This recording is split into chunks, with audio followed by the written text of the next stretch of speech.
What you listening to, son?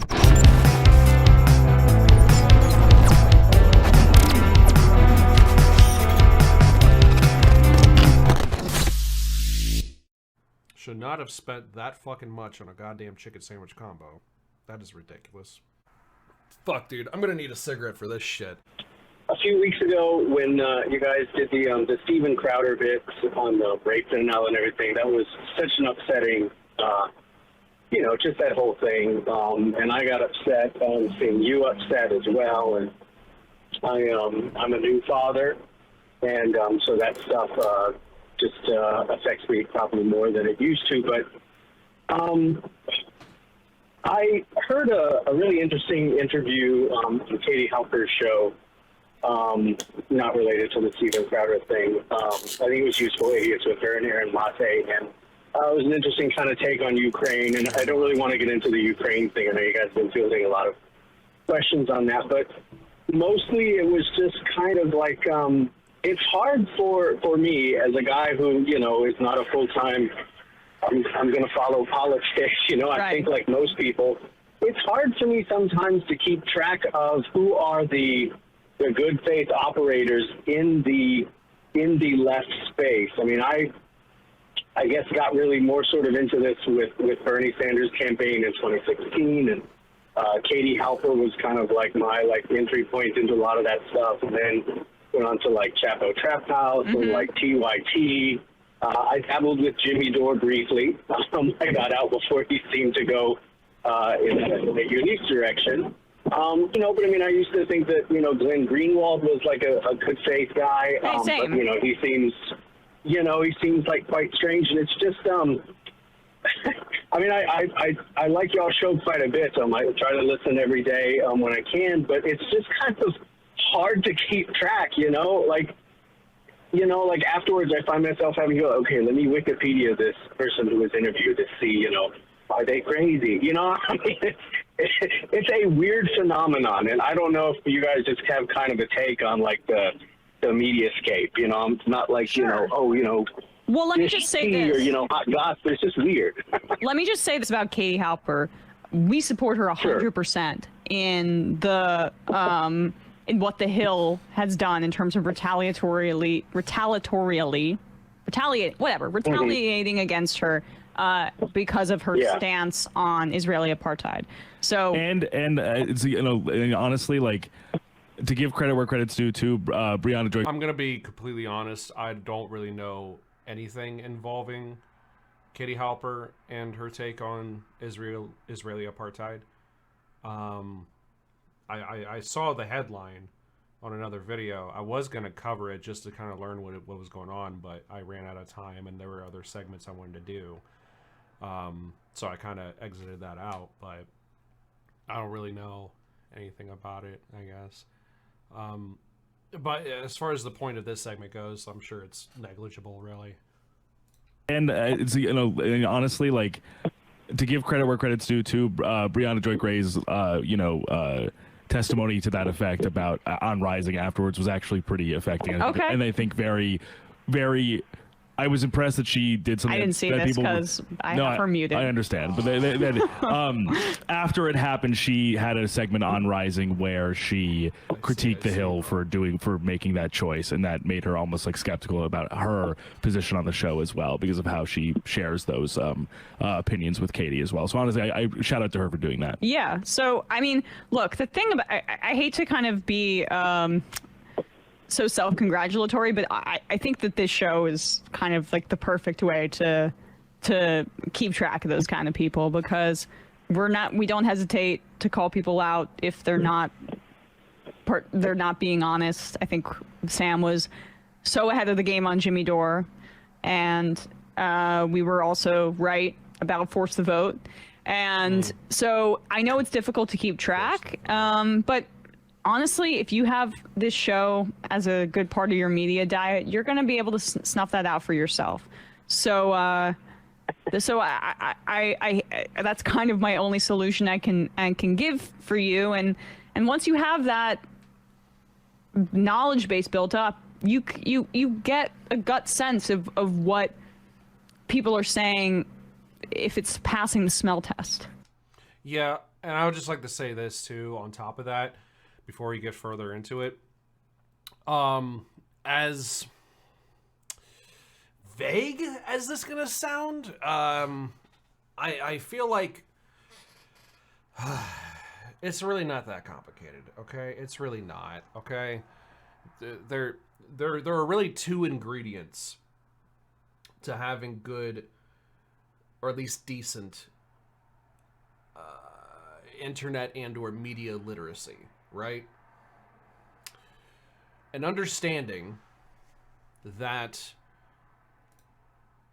the truth, as we've said plenty of times on stream, on this channel, that the truth does not need my permission or my approval or my belief in it for it to be the truth, right?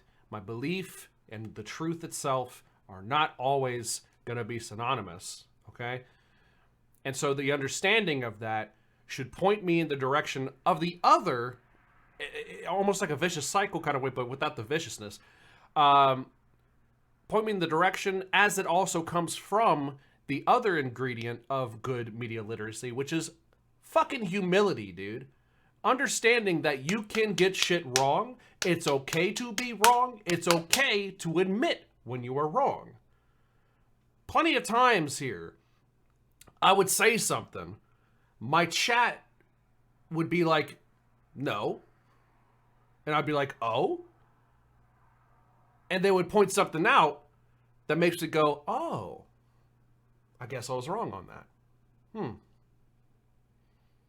It's simply just, if you want to be known as someone who is good when it comes down to digesting media and information, just being open to being wrong, being open to critique, being open-minded, and realizing that you might not get it.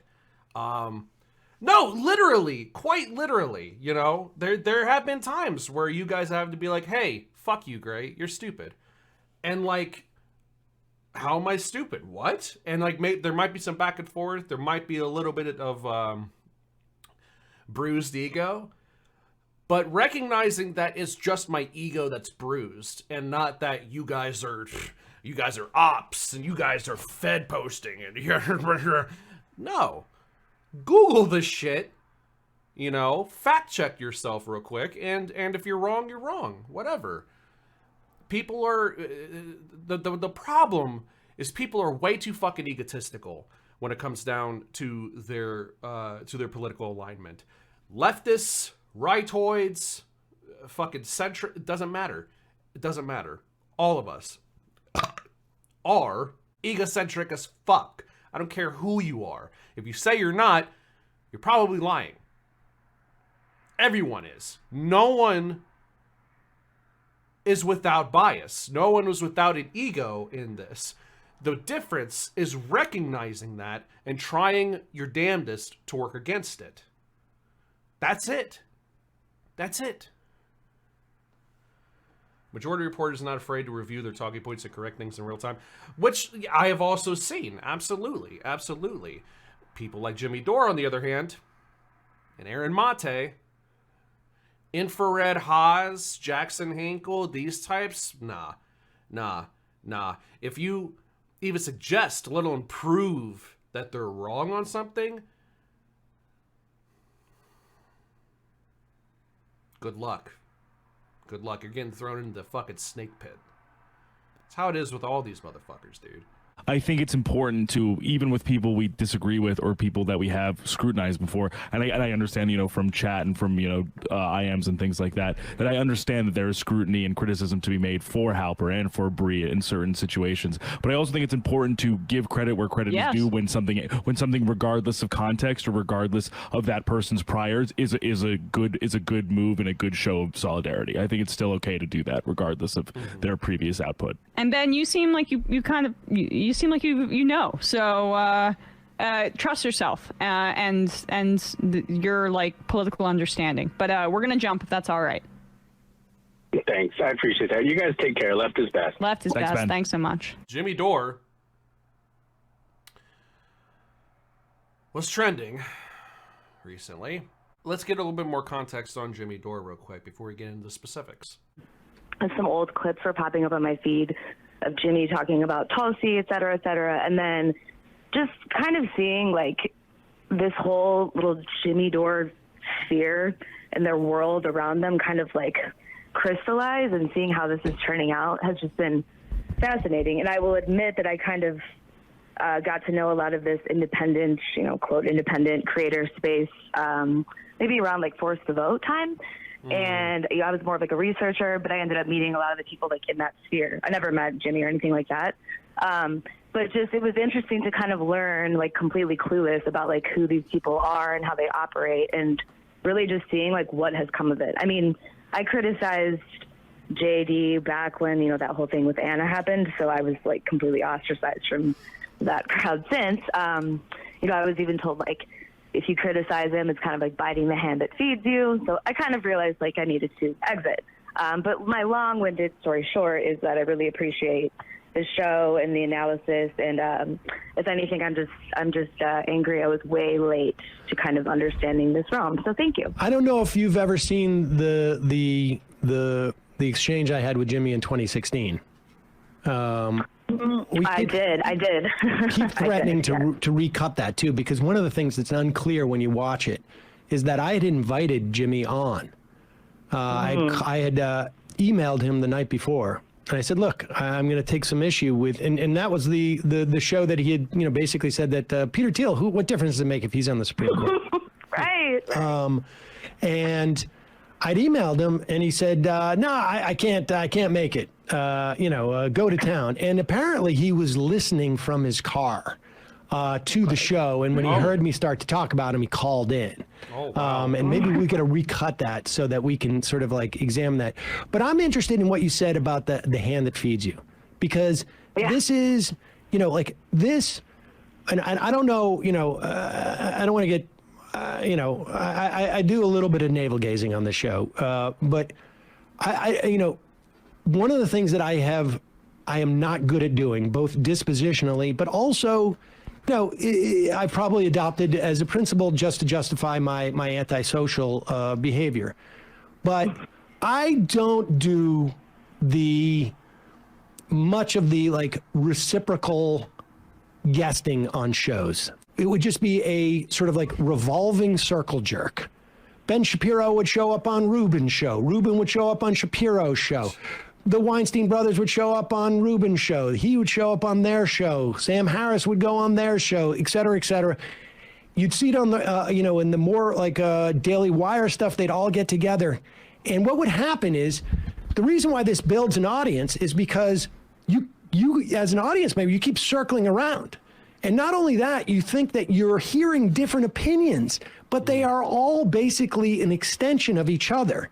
And they're just basically, they're almost like confirming each other's bias and confirming it for an audience member. But I'm curious about the hand that feeds you, because there is also an awareness, and you see it a lot in this like sort of YouTube culture, that like, I'm not going to express something because I can't afford to burn this bridge on a social level, because it's really a business relationship. And so you see it amongst those people. All those Force the Vote people were just having each other on each other's shows as a way of sort of like creating that same dynamic. I don't know that I went on anybody's show ever to talk about Force the Vote. I guess it's conceivable I was on somebody's show who asked me a question about it. But I just go on random shows based upon, and in terms of the people we bring in, I rarely bring in commentators on the program. We do that on Friday. And it's just sort of like a specific, it's probably antithetical to the business, any type of business, good business sense. But it just, that's what we do. But I'm curious about like, when they said, don't bite the hand that feeds you, like what context was that? So it was another, really mid-sized creator. He's, definitely personable. A lot of these people are real personable. That's of course how they kind of, I don't want to say like get you in, but there's this kind of feeling of like, yeah, we're in this to kind of, quote, expose the truth or the other side, kind of touching on everything you were just saying. Whereas it's really just people going on other people's shows, boosting each other up, and sometimes getting people to work for free. Oh yeah, definitely. And then, of course, the projection, like they're grifters, they're liberal shills, and it was like, it got to a point where I was kind of like, what are we, like, this is clearly a little bit of an ecosystem here. So when I just happened to kind of start expressing with this particular group, like, hey, like what Jimmy was saying about Anna, like, objectively, you can dislike her, like her, whatever. That's absolutely, that's not okay to say. And the pushback that I received was just like, minuscule compared to what you probably received, Emma. But I mean, I know it was, so I can't imagine going through all that. But, over time, you just kind of like, okay, it's almost like cult-like behavior. So the "don't buy the hand that feeds you" comment, the context of it was, my criticism, and then it was just like a casual, it's kind of like biting the hand that feeds you. And he months later realized, like, oh shit, like she didn't actually forget that comment. And it's like, no, I still want to know, what does that mean? Who's feeding me? Jimmy Dore was never feeding me. Yeah. Never said.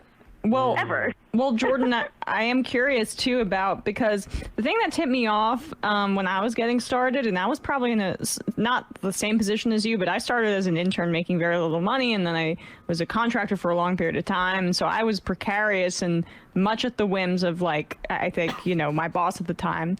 And I kind of, with Jimmy specifically and with this whole crowd, I kind of ignored a lot of what I felt was like misogynistic and sexist talk because I just wanted to plow ahead. And I think that was like the thing that tipped me off more than anything, because it was also really intermixed with the Hillary Clinton coverage at the time. And I felt like my approach to covering Hillary Clinton and my feelings about her were a little bit different in tone and in feel than, say, what Jimmy and others were putting out there in this very specific space where, I feel like we're kind of talking about the same area. But Jimmy's recent video that he did on Biden lying about abortion, for whatever reason, again, it's like, I know this man's videos are going to annoy me, so I rarely watch them. But that one I had to. And to hear this guy just get on there talking about how, Biden and the Democrats are lying about abortion, it's not going to be a national ban. And it's like, you can't even do the due diligence on that of just mentioning the Lindsey Graham aspect. And so, again, this isn't news to anybody in the audience, nor, not even news to me, but it's just remarkable. And I wonder when this grift or this jig, whatever it is, will finally run its course. It's so obvious. He's already basically said, like, you should vote for Republican to harm reduction because they're better at foreign policy. So, like, it's about running its course. And COVID. And we should be clear, I mean, well, first off, it will not. It will not run its course. Yeah. The only discernible change will be what has happened to Tulsi, which is that, like, she is done trolling for people on the left. That part of her career is over. The same thing that has happened in many respects with Greenwald, same thing that happened with Dave Rubin. This is the trajectory. And I anticipate that Jimmy will follow that same trajectory, frankly. They are driven by a desire for celebrity. They're driven by a desire for money. I think there are probably other complicating factors in some of these people's lives, frankly, that not just in money in terms of, but also, like, there's other, let's say, external factors that implicate their dispositions at times. And they cannot go back. First off, look at this, okay? We're going back to why he was trending on Twitter. About time people took AOC's advice. Congratulations. AOC tweeted out, if a politician is asking you for votes or money, you can ask them for a plan. Pressure makes us better, okay? Now, of course, we have Mari in space, very correctly pointing out weird attention to AOC, praising Republicans for being counterproductive, adolescent understanding of politics, nauseating arrogance. 10 out of 10 Dore tweet. True, absolutely. It checks off all the boxes of a trademark, hallmark Jimmy Dore tweet. This is what is in reference. Look at her reaction reaction, by the way. Absolute class. Just vibe. They hate us because they hate us.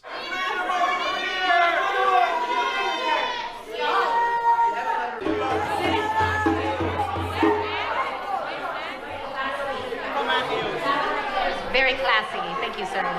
Thank you, sir. Okay. Someone turns out the lights.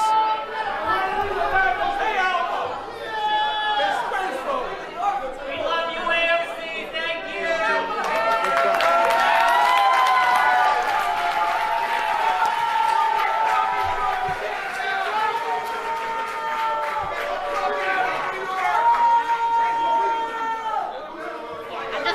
I'm not allowed to be in a room when the lights turn off. It gets a little. That's one of the things. All right. Listen. Okay, listen. Class, as always. Wait, hold up. Oh, there's more to this. There's more.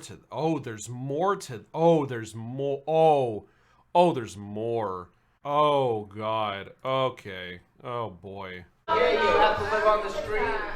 Is that how it goes? No, you're just talking nonsense. You're not answering questions. So if I don't have butt sex, I can't have a place to live. But if I do, I'm good. Is that how it goes? Wow. That's what you're saying, right? That's what she's saying. Wow. She's saying it's housing for LGBTQ. No, I'm just making the point. I know, but I'm just telling you the point. Because my question is not Well, that's That's just unfair. That's like racist. That's like racist against straight people. Oh my, Ethan! Oh my God, that's like racist against straight people. What? Oh my God, it's a fucking. What it probably is a center, no different than like a women's shelter for like battered women and shit. Like it's a place for queer people to go if they don't feel safe. Okay, like. What the oh my God. Wow. The homophobia really kicked in. Sis, that's wanting to be oppressed so bad. 20 times that was a 9/11 FDNY. Yes! This is insanity. Yes! The boy, That's what we want to the black boy that was stabbed on the train platform. Yes!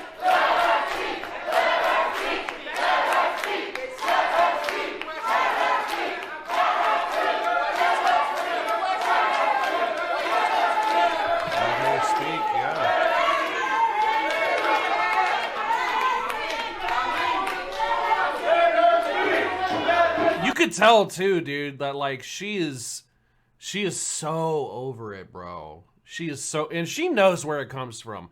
Listen, Alexandria Ocasio-Cortez is not so removed so as to be so out of touch, especially as a young woman, as to know where this brain rot fucking comes from. It's not just conservatives, okay? Although they have a huge impact, it's not just conservatives, which we will get to as we go on.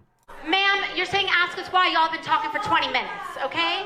We know why. We know why you're mad. Let's talk about it. I am not a man. There's only two fucking genders. Jesus.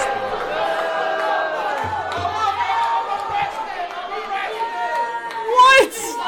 Wait, I don't need government. I don't need big fucking pharma. I have God and fuck you all. I'm afraid. I don't have any fear. I have God. I don't need government. I don't need big fucking pharma. I have God and God alone. Fuck you all. Innocent blood is going down the street. She's gonna explain it, so shut up for 1 minute. Okay, shut up. I wanna ask her why she defund the police, why innocent blood are going down the street, and she's gonna explain to you why. Okay? So give her a chance to explain. We all want the same answer. Give her a chance to explain. Okay, please say something.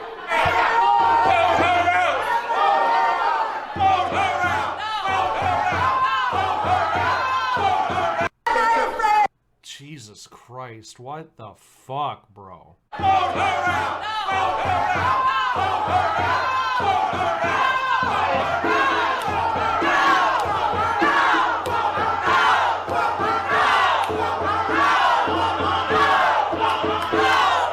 out! Get it, ladies, get it.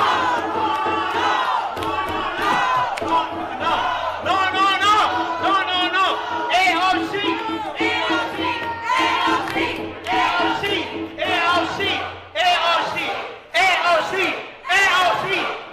So that's an immigrant community, and we respect white American, black American, Spanish American. That's what the country is all about. We have to give Alexandria a chance to talk. You express yourself. You made up your mind. Listen to her, please. Jesus Christ.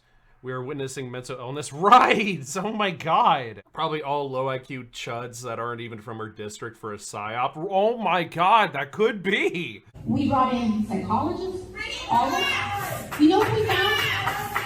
Here's what we found. Here's the facts. We reduced reoccurrence of crime by more than 50%.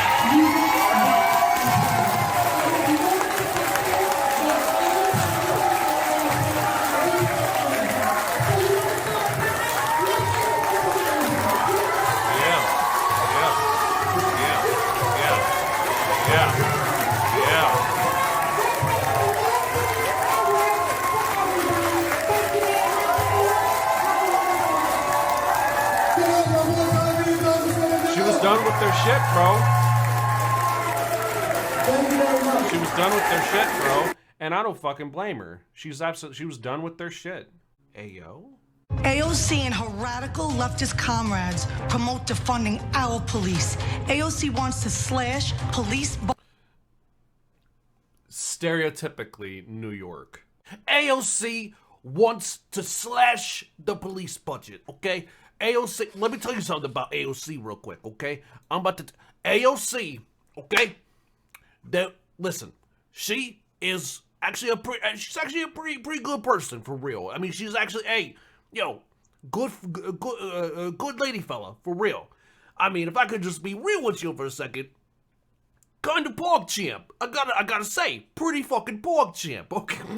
AOC and her radical leftist comrades promote defunding our police. AOC wants to slash police budgets for us, but hire private security for herself. Even after seeing crime surging here in New York City, AOC continues to support defunding our police, and I'll call it what it is, crazy. AOC is out of touch because she's more concerned with scoring political points with radical Marxists than she is with keeping our family safe. We need more police, not less. We need to end the mandates, end bail reform, reinstate qualified immunity, pay police what they deserve, and fire these loony district attorneys who refuse to prosecute criminals. New York City is experiencing higher crime because of liberal, soft on-crime policies. When I'm elected, I'll end the reign of their terror and protect our families. Things have to change, and it starts with firing America's most radical member of Congress, and that's AOC. It's good to know that Carmela survived that shooting. You know, we finally have an answer to that ending to Sopranos. Yeah. Wow. So, look, I'm from Jersey, so I say, listen, this is what we're gonna do, okay? We can't stand this AOC anymore, so we're gonna keep it honest. Are you? Because get a load of the rest of the story. Hang on, Chang, you gotta add a little bit more mafia to your voice, okay? You gotta, you gotta make sure that when you're doing the accent that you add a little bit of crime syndicate into your voice. You know what I'm saying? You gotta, hot dogs and baseball. drug trafficking, legal guns, that kind of stuff. So I'm actually gonna fast forward to that. Now, of course, she hangs out with criminals as well, like Enrique Tarrio. Here's a picture of him in 2020. And just to remind you, he was arrested and charged with conspiracy for his role in the January 6th attack. But I want to fast forward to the crime that Forte's family was specifically involved in, okay? So she had mentioned that her family had a beverage distribution company, right? And she bragged about this on her official campaign website, Forte did. And it said this: AOC and her socialist allies have pushed for defunding our police and the disastrous bail reform policies which have caused crime to skyrocket in New York. Tina and her husband, remember her husband, he's very important, started with a soda delivery route and went on to build their own beverage distribution company. Now, they're not only creating jobs, but empowering others to create their own businesses. What a hero, Queen. Okay, except it turns out that beverage distribution company was the location of a drug and gun bust by the FBI not 10 years ago, but just a few years ago in 2019. Yeah. I love this part of the story. Okay, yeah. so. Hold on, I'm not done. Okay. Her husband was involved. Her husband, Joseph Joey Snapple Galdieri. No, don't be talking shit about Joey now, okay? Joey, good guy. He's a good fucking guy, okay? Listen, the cops want to come in here and try to bust us for our soda, drugs, and stuff, whatever. You know, it's just, you know, bada bing, bada boom. give some, pay off this charge, pay off these police officers, and we'll be A-okay, okay? We ain't gonna be A-okay with AOC. Hey, that was clever. Anyways. Joey Snapple. No, I'm into it though. It's a great nickname. Hey, Joey Snapple's got a beverage distribution business. Oh, that's what Joey Snapple's doing. We do sanitation on the side. Yeah. You gotta clean up the mess. Get a load of this. So she's like, oh, well, you know, my son ran into a little bit of trouble. No big deal, okay? It was just a minor marijuana bust. And, you know, his father's such a good-hearted man. He didn't know. But, you know, he winds up trying to help the son to stay out of trouble, and then he gets wrapped up. And she said, oh, well, you know, it could happen. People smoke weed. It's not that big a deal. The bust was for $150,000 worth of marijuana. They brought it in a truck. It's a lot of pot. Yeah. Okay. And they made the arrangements over the phone, not like burner phones. Like the kind of phone where you can definitely track what people are talking about. Yeah. Where you can hear what criminals are talking about. So they're like, oh, wow, but the dad, Joey too. Snapple, he's just a small part of it, right? They have tape. He's the one that hands over a giant envelope of cash. He's in there the whole time. He's got an unmarked, they took off the serial number of the gun. Yeah. He's got it, it's all on tape. They call them dumps, big dumps.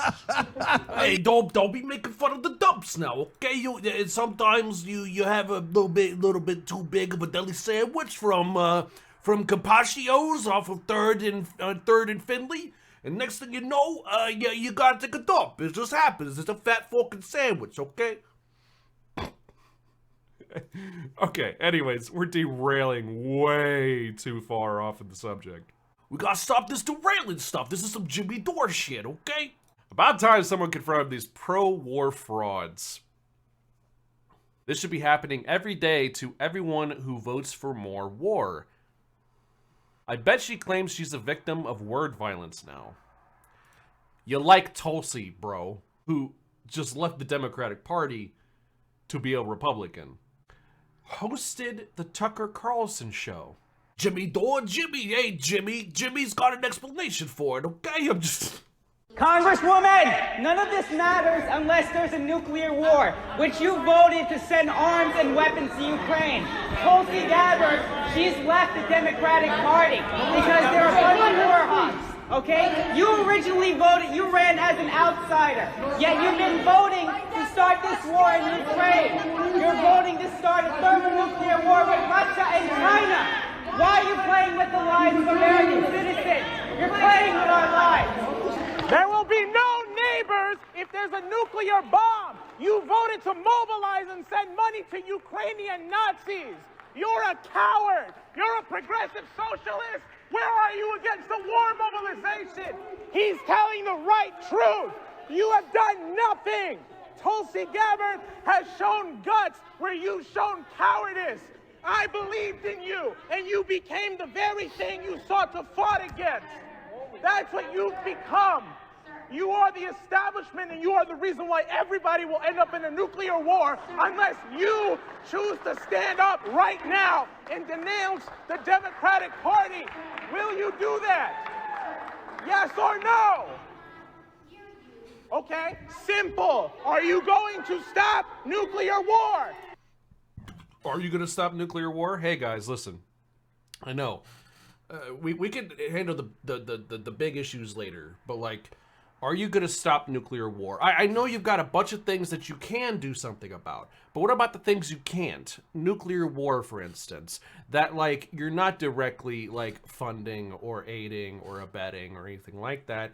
And instead, you're actually doing that for the liberation of Ukrainian people from an overtly authoritarian and fascist Putin-led Russia, okay? But listen, hey, can you stop nuclear war, please? Hey, I know you have the singular power to be able to stop nuclear war, Alexandra Ocasio-Cortez, okay? Can't you just stop nuclear war, bro?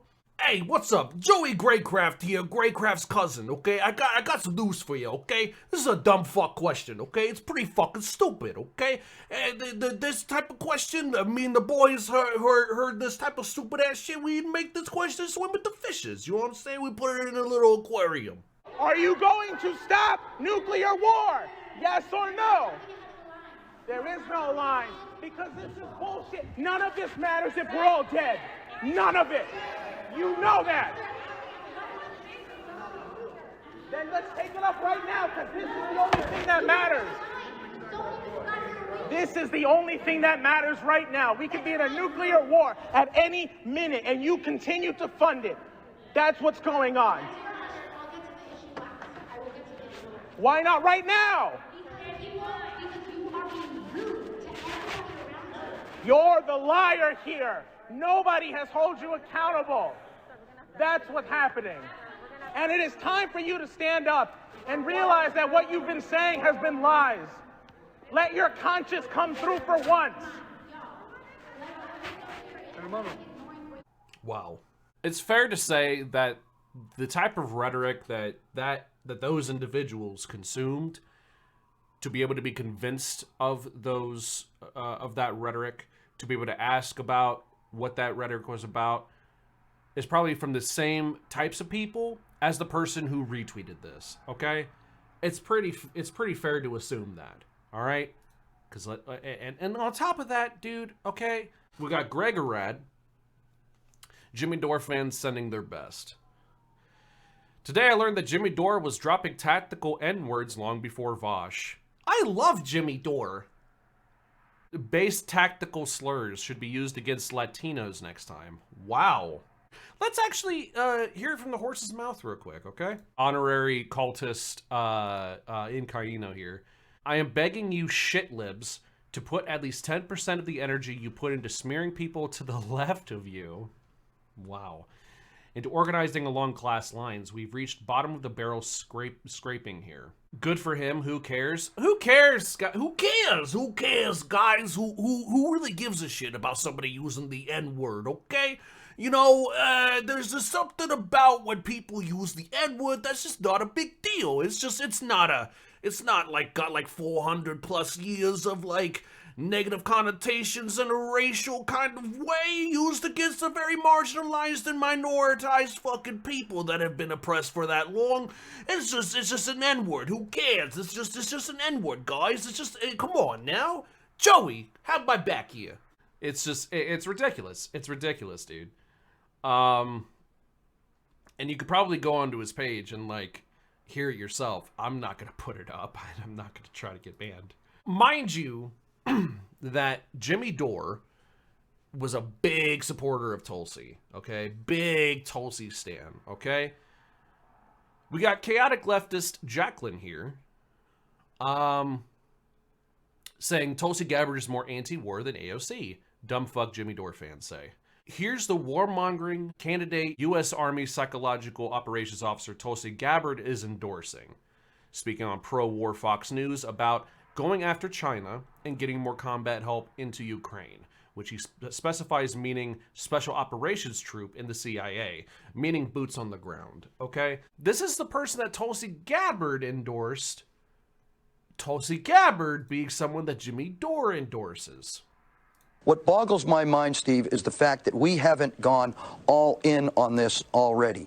Diplomatically, informationally, militarily, and economically. This is not a time for pause right now. We need to get in there, and we need to help them on the ground. We have columns of his troops lined up, ready to be, interdicted.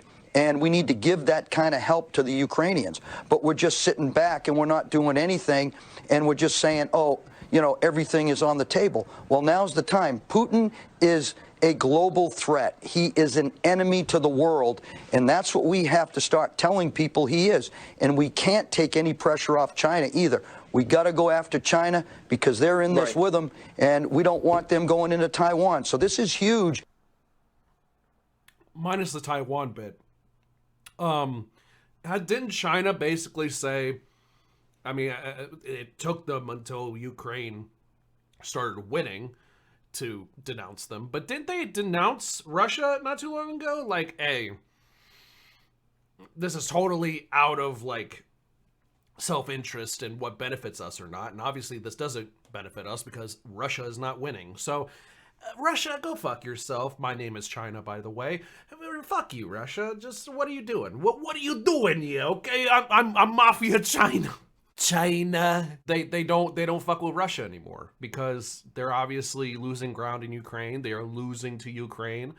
So they're not fucking with them. So, like, honestly, what the fuck does China have to do other than Taiwan? Okay, which I understand that there's like a huge threat there, but still, if you take that off the table, as far as Russia is concerned, what threat is China? What threat is China? What does that have to do with this? What the fuck? And we got to come together. We got to lead the world in supporting President Zelensky and supporting the Ukrainians. And what we have been doing now is just standing by. There is more to do. We can do it, and we should be doing it. So let's just be really clear what you mean there. Again, limited time, so I'm sure it can't be an exhaustive answer. Right. But what specifically, you're not talking about American troops. I think everyone's agreed about that. How can we help specifically? No. What should we do that we're not doing? We have indirect fires. Oh, sure, Steve. We have indirect fires. We have indirect capabilities. So does NATO. We have all kinds of things that we can be helping with without having to put ground troops in there. And that's what he's asking for. And we have to get more stuff in there. And we have to get more combat help in there. We can do that. I know we can do it. I've seen it done before. Sorry to interrupt. What is combat? I'm sorry to interrupt you. What is combat help? Just so everyone's clear what you mean that's not troops. Sure. You got to get the resistance, the stuff that they need, but more importantly, we're going to have to help this resistance out. And I talked about this earlier with General Kellogg on Fox and Friends on an earlier program about CIA findings and about using special operations troops. Ayo? Bro, that's troops on the ground. It might be shadow boots on the ground, but that is us kind of getting directly involved. Rondo, would you say so? You're more so of an expert on Ukraine, Russia, that conflict than I am, but that sounds like putting troops on the ground, just like without anyone noticing. Yes, plausibly deniable boots on the ground. Thank you. Okay. I think my chicken sandwich is here. I got my WingStop, baby. Which, by the way, real quick, completely off topic. Literally gonna touch on it for like 5 seconds. You know what food place I have not tried until tonight, here in a little bit? Fucking WingStop. Never had their shit. Never had their shit. You're about to get a bit of Greyecraftian history in the making. The first time JC Greyecraft eats WingStop.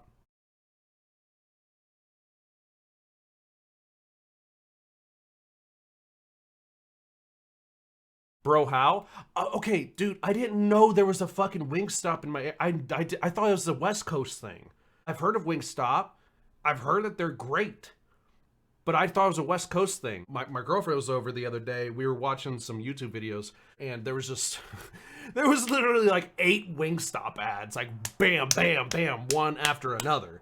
And I'm like, we got WingStop? She's like, yeah, you didn't know we had WingStop? I'm like, no, I didn't know we had fucking WingStop, bro. Meanwhile, in Canada, we don't have that. I guess you're missing out because this is apparently the fucking bee's knees, bro. Oh, it's even in boxes, bro. It's even in boxes. I got my fucking chicken in fucking boxes and shit. I even got my my cheese fries in a box too, eh? Put my cheese fries right there. I'm gonna put my chicken sandwiches in also in the box right on top of that. And I even got some sauce. I'm gonna put some motherfucking honey mustard sauce on there. It's gonna be fucking great. It's gonna make me jizz all over my fucking computer. So there's all that. Jimmy Dore says US and NATO are using the people of Ukraine as sacrificial lambs in their proxy war against Russia. So now what the United States, Joe Biden, and NATO are doing is making the people in Ukraine sacrificial lambs. They're cannon fodder so we can launch a proxy war to try to damage Russia's economy. That's what this is all about. This is so the United States can sell more liquefied natural gas to Europe. That's what, and they can launder billions and hundreds of billions of dollars through Ukraine. That's what this is. That's what this is about. Your country, the United States, is run by international and terrorist criminals. Joe Biden is a terrorist criminal. He's got way more blood on his hands than any terrorist organization you can think of. And this is because of Joe Biden. You're going to say, no, Russia did that. No, Russia wanted a peace deal, and Joe Biden and NATO... Dude, if he is talking about the Minsk agreement, I'm going to fucking lose my shit. Russia wanted a peace deal, and Joe Biden and NATO stopped it. And we all know there's got to be a peace deal. We all know how this war is going to end, and Joe Biden and the United States media don't give a because they want more of this. They think that somehow Ukraine's going to beat Russia. That's not happening. Yeah, it is. Well, if we do a preemptive nuclear strike. Yeah, right.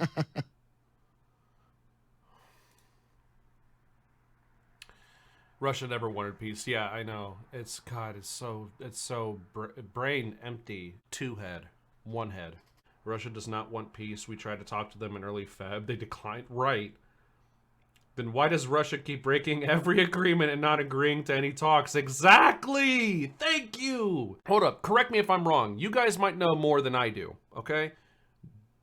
The Minsk agreement, they broke twice.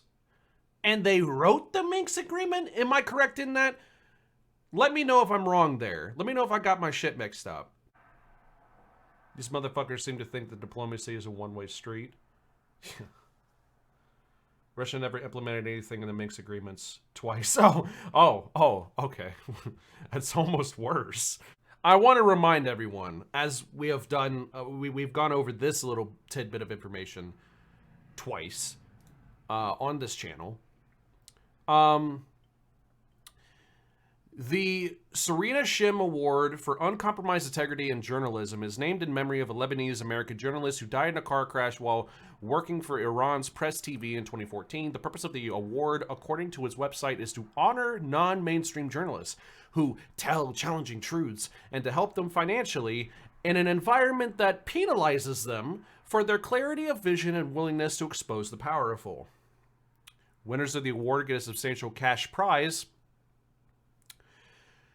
But sadly, for any journalists who might be hoping to qualify, its website gives no details of the nomination process, who the judges are, or how uncompromised integrity is assessed. The selection criteria become more apparent, however, if we take a look at previous lucky winners. There have been 40 so far, one of them being The Jimmy Dore Show. It's just, oh, dude, you like Assad, bro? You're an Assad fam? You're pro Assad. Take this award, bro. You want some fucking money with that? I'll give you some money for that. What is up with me in the mafia accent? Why? I'm just going Sopranos all throughout this fucking segment. Why? I'm gonna pull somebody up on screen. We're gonna hear his take. Not everyone is a fan of this guy, but when it comes down to his takes on Jimmy Dore, they are 100% objectively correct. What does Vaush have to say? Yeah, you mean the guy who's ideologically just Kadyrov, the guy who was just a Nazi in every ideological sense. He got made an army general just the other day as well. This guy is about as far right as you can get ideologically. I mean, he's got like war crimes tattooed all over him. But a lot of lefties really like him, and I think that I think a lot of lefties are basically just nationalists for anti-American countries. Unfortunately, I've noticed that like pretty often too. I mean, Dore is an obvious case. Like he's just a fascist who appeals to American conservatives. Yeah, he has no reason to talk about any of this other than the fact that he's obsessed with growing his right-wing audience. Like Jimmy Dore, who probably never even talked about Ukraine. That's Matt Bender.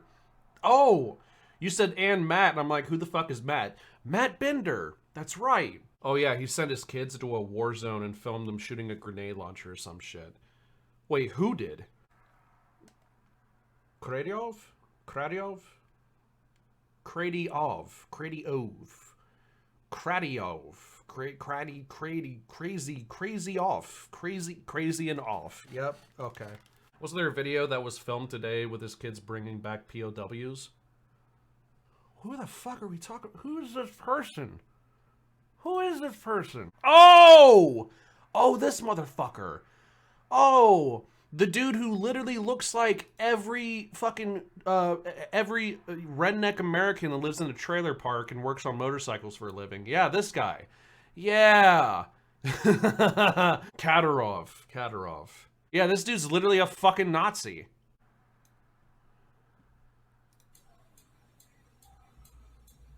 Oh no, oh no, no. Is this TOS? Oh! Oh! Oh! Oh! Oh, oh, oh, oh, oh. Oh.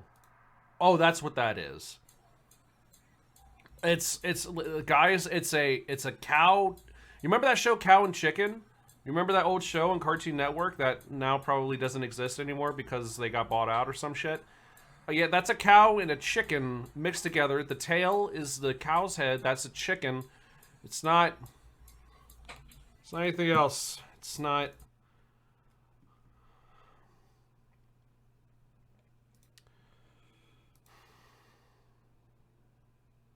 Jimmy Dore, who probably never even talked about Ukraine once before Russia invaded the country in his years and years doing his show. All of a sudden, it's like every other episode, he's got Jackson Hinkle or like Max Blumenthal on to talk about the latest in the Ukraine-Russia. Hey, Max Blumenthal, real quick. In case you ever come across this video, who funds the Gray Zone? You put it in the comment below. Max Blumenthal on to talk about the latest in the Ukraine-Russia war, of course, from the perspective of pro-Putinite. I mean, it's bizarre. Well, they're essentially just like they're like the America First Front back in like the 1930s, right? They're fascists whose job it is to try to flank from the left and give like disaffected, populist, anti-imperialist leftists an entry point to fascist politics, in language that they're receptive to, you know? Which is kind of like we went over this not too long ago when we watched that video on Mussolini's descent from being a socialist to basically inventing fascism. That's maybe not exactly, but in the same vein of what happened with Mussolini. There are a lot of lefties with a very poor understanding of foreign policy who are vulnerable to that kind of hook. And like the stuff they say is incompatible with leftism in every front. There's not really much of a front to it anymore. A year ago, Jimmy Dore was a bit more ambiguous, right? Hinkle for a while was a bit more ambiguous, but now they're just sort of unambiguously fascist in every respect with no obfuscation or doubt. Apparently, Kadyrov called on Moscow to use low-yield nuclear weapons in Ukraine just yesterday, saying that they should tactically nuke villages they were forced to retreat from. Guy harassing AOC is a two-time Trump voter. Use this to advertise a LaRouche Nazi socialist event. The LaRouche Nazi socialist event has invited Trump and Tulsi Gabbard. Jimmy Dore, Hinkle, Haas will be headliners. The event is about how environmentalism equals bad. They have this, defeat green fascism, which Okay, whatever. Okay, I'm not saying that that's not a thing that you can get on a political compass test, but like it's not like what in the real world. What is green fascism? You know what I mean? Like, come on, like this shit. Come on, doesn't exist. Mind you, by the way, okay, Daniel Burke is among one of the people headlining this with Jackson Hinkle and Haas, Samira Khan, okay, and Helga Zepp LaRouche, part of the LaRouche name, okay. Daniel Burke, again, part of that lineup. Thank you, Jimmy Dore, for accepting my invitation to the October 15th Schiller Institute you see what I did there? Schiller Institute Conference in New York City. Now you're guaranteed a spot on the Ukrainian blacklist. The smugness of these fuckers, I swear to God. Come here, Zepp LaRouche, Jackson Hinkle, on panel 1, Diane Sari, whatever, and Haas on panel 2. So, Jimmy Dore was invited to this, okay? We have our honorary day one cultist here, Pogprog, also mod in the chat. Much love to him. Please make sure that you spiritually suck his cock off. This is what a fascist sounds like, he says. Any what way to spin it without saying Kabbalah, to name what he thinks are the grand puppeteers. The Schiller Institute is an anti-Semitic oil think tank, and Jackson Stinkle is their mouthpiece. Let's see what he has to say. With like unnecessarily dramatic orchestra playing in the background, and it just makes it all that more cringe. I'm sorry for the brain rot that you're about to experience, but just prepare yourselves, okay? This is like your political epilepsy warning. What's the common denominator with fascism? What's the common denominator with fascism? It's war and power, control of the masses. When they can control the masses because the masses don't have power, the masses are desperate, the masses don't have a livelihood to sustain themselves, the masses are in debt, that makes it much easier to treat all of you like lab rats. It makes it much easier to remove your free will. It makes it much easier for people like Ursula von der Leyen and Olaf Scholz to tell you how it is and force you into accepting whatever cultural or socioeconomic policies that they put forward. Many refer to this as like the Great Reset agenda. And when people talk about the Great Reset agenda, they oftentimes highlight the verbiage used by people at the World Economic Forum that declares that the masses are going to own nothing and be happy. What it means, though, is what we just discussed.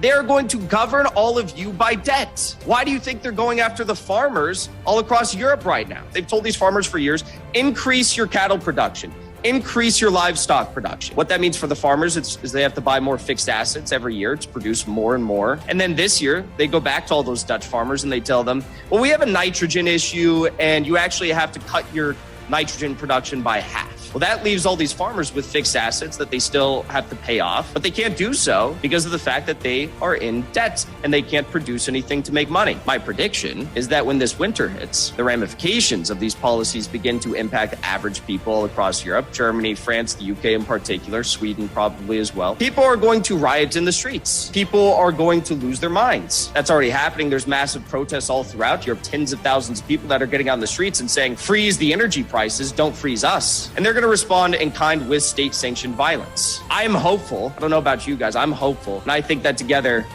we will rise above the globalists. Oh, the globalists.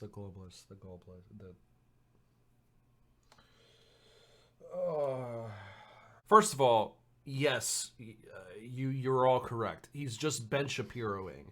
I feel like he's just saying things that sound on the surface like he knows what he's talking about, but he doesn't. But it could be safely passed off and assumed as if like, oh, this guy knows what he's talking about. Yeah. Schiller Institute is a far-right op. This is Yankee Tanky levels of brain rot. LaRouche is an old East Germany socialist who now pushes far-right politics. He even sounds a bit like Haas. Also, he's babbling. This is nonsense. This is such nonsense. These are all far-right protests. Basically, what he said was, regulation's bad. Sounds like a libertarian. You can't just say the Jews, so he's doing this. No different than any other neo. Yeah, no, absolutely. And notice that, like, he's all suited up and stuff, okay? It kind of reminds me of if you guys were to look up the alt-right playbook and go to their latest video, The Cost of Doing Business, I think it was. And it talked about, the different kinds of like white supremacy, right? And how there's racism and anti-racism. There is no non-racist in there, period. He even made like a little, not an homage, but like a reference to Richard Spencer, being the pretty good-looking white supremacist who has plausible deniability, kind of, sorta, with this whatever. He's doing the same thing. Like, bro, why are you all suited up? What does whiteness mean to white people? American racial discourse has 4 principal white characters.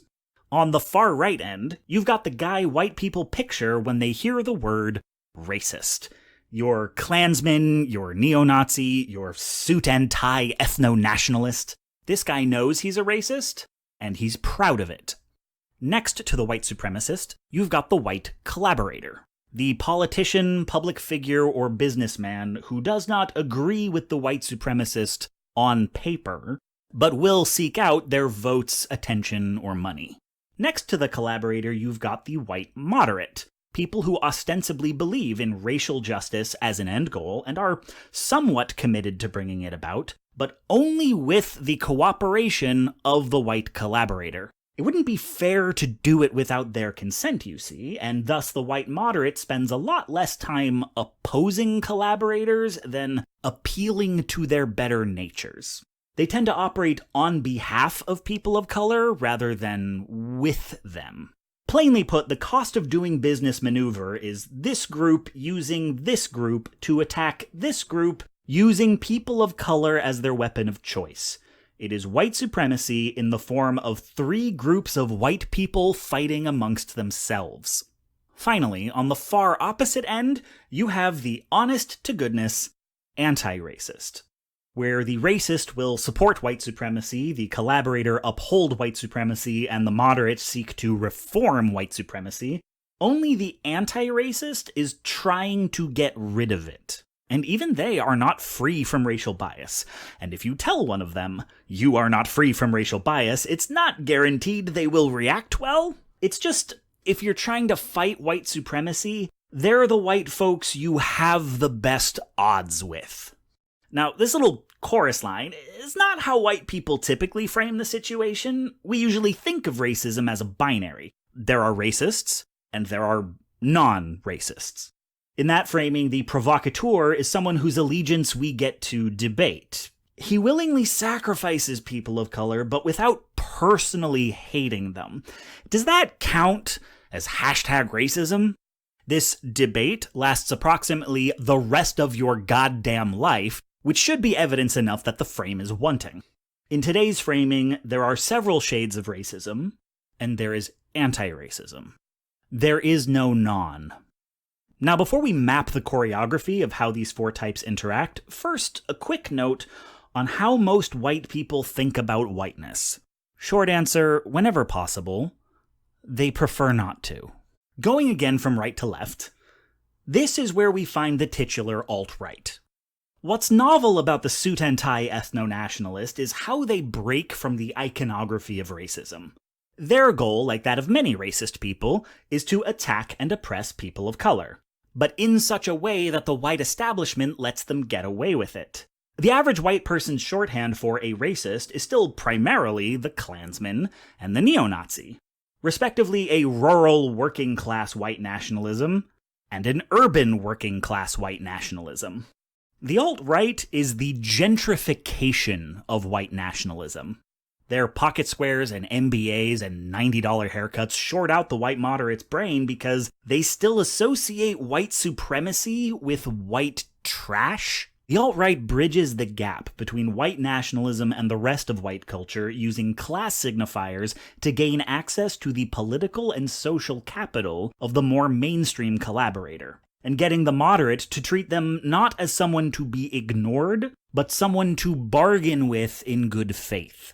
The collaborator finds value in this relationship because, regardless of one's position on it, racism works. A police officer may not be personally racist, but when it's the end of the month and they need to hand out a few more tickets to make quota, it's safest to do so in a low-income neighborhood where the average driver can't make their life hell by hiring a lawyer. And due to decades of racist redlining, most low-income neighborhoods are disproportionately black and Latine, so...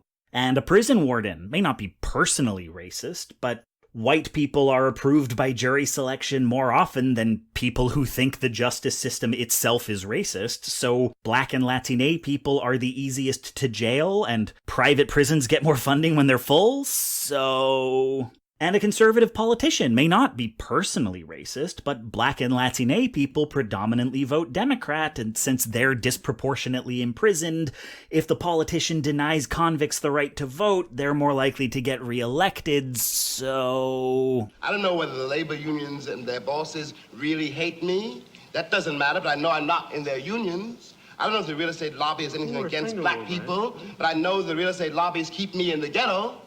I don't know if the Board of Education hates black people, but I know the textbooks they give my children to read and the schools that we have to go to. White supremacists bolster their numbers by finding little disgruntled pockets of America that have not heretofore engaged much in politics, and radicalizing them to the cause, and then pitching themselves to white collaborators as a demographic now large enough to sway a narrow election.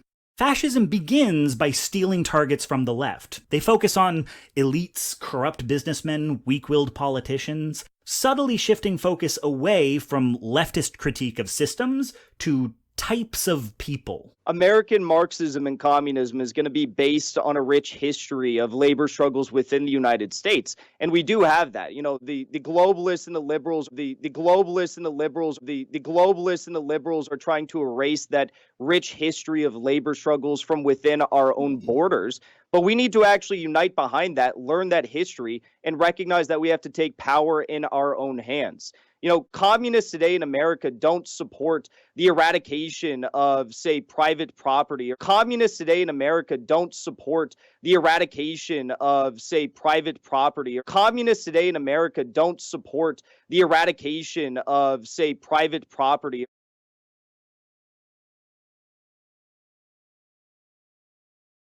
What we support is more growth, more wealth, more businesses for the people.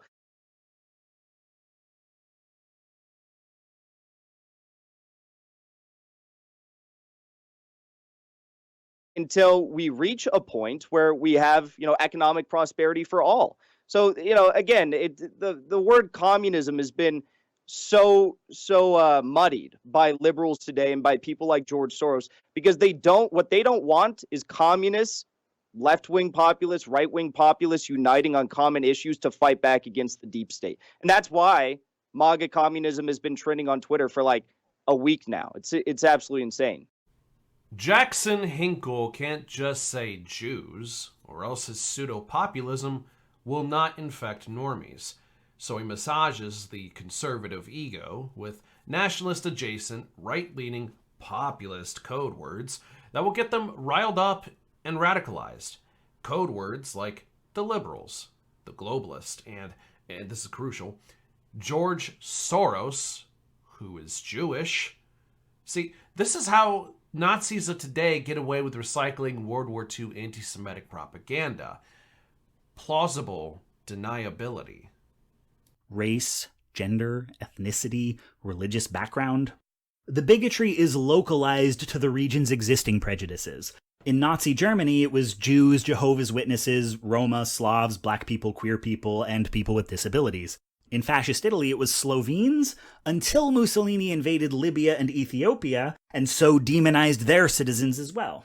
In the US, the Klan and the American Nazi Party targeted African Americans, Jews, Catholics, queer people, and immigrants. Spain under Franco tried to determine the exact racial makeup of the Spanish people so they could cast out those with the wrong mixture of bloods. This is why the far right has gone all in on transphobia, by the way. Like, it's joined Islamophobia on the outer rim of acceptable bigotries. On some level, they know trans folks aren't just cis people in disguise, that desistance is rare and conversion therapy doesn't work, because if trans people could just stop being trans, they never would have picked them for an enemy. It makes it much easier for people like Ursula von der Leyen and Olaf Scholz to tell you how it is and force you into accepting whatever cultural or socioeconomic policies that they put forward. This is where it starts. This is why you should have no patience for anyone saying wokeness is dividing the left. We should be focusing on class. They're not attacking us on class. They're trying to sell themselves as better on class than we are. Where do you think that fairy tale about blue-collar whites comes from? They want you to believe that they, and not the socialists, are the path forward for the downtrodden. There's a reason fascism started popping up all over Europe right after the Russian Revolution. Mussolini got his start beating up socialists in the Po Valley on the grounds that he was defending not wealthy elites, but struggling rural farmers who didn't like the socialist takeover of their industry during the Biennio Rosso. They're going to govern all of you by debt. Why do you think they're going after the farmers all across Europe right now? They've told these farmers for years, increase your cattle production.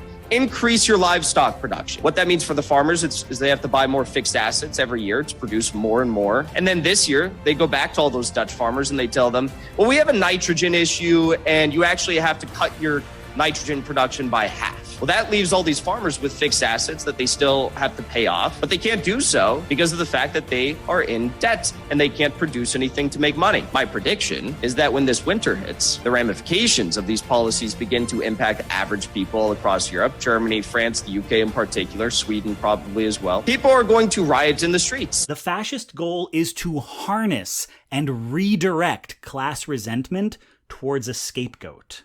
They come at us on identity. What is the Schiller Institute? Okay. The Schiller Institute is a German-based political and economic think tank founded by Helga Zepp-LaRouche, who was one of the people on the 8-panel thing right here.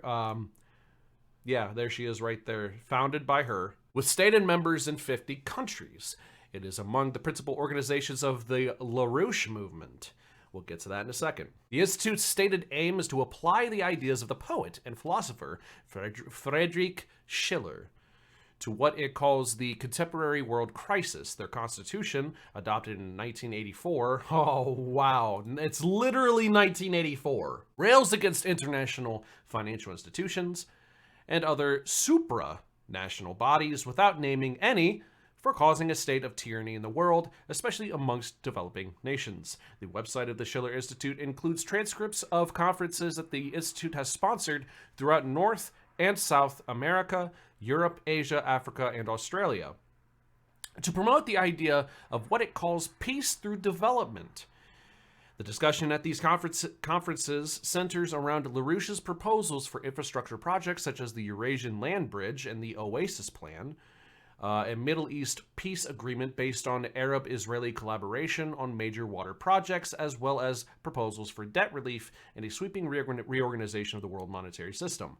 The Institute strongly opposes the Clash of Civilizations thesis of Samuel Huntington, counterposing what it calls a dialogue of cultures.